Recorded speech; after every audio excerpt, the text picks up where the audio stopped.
Ito na yung niluto kong adobong karning baboy. Hi guys, welcome to my channel Dream Bridge Vlog. Sa ngayon, magluluto ako ng adobong karning baboy. Hinugasan ko na at hiniwa ko sa maliliit ang karne ng baboy guys para lutuin kong adobo. Sobrang sarap nito. Dahan-dahan lang sa may high blood, paminsan-minsan lang. Lagyan ko na ng asin, konting bitsin at saka black pepper ang karne ng baboy guys para gawin nating adobo.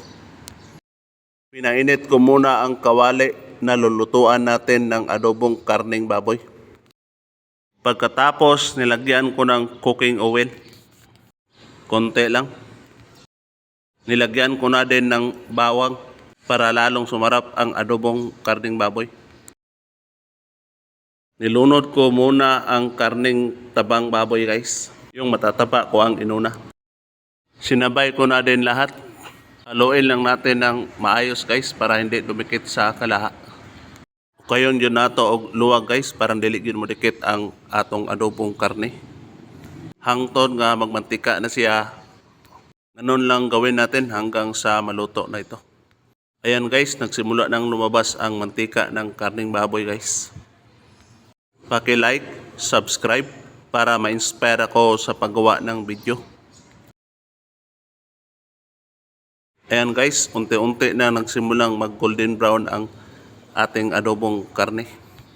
Sobrang sarap nito, lalo na kapag may suka, kalamansi, asin at saka sili.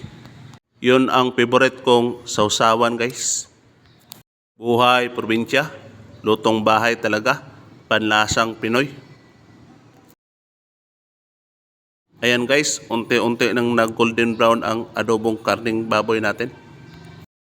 Tingin ko, malapit na itong maluto. Madali lang itong gawin guys. At saka sobrang sarap pa, paminsan-minsan lang.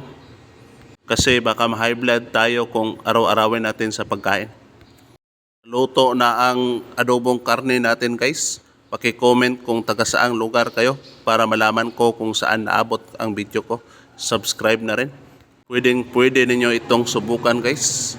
Sa lahat ng viewers na nanonood yan, maraming salamat sa inyo. Hanggang dito lang po.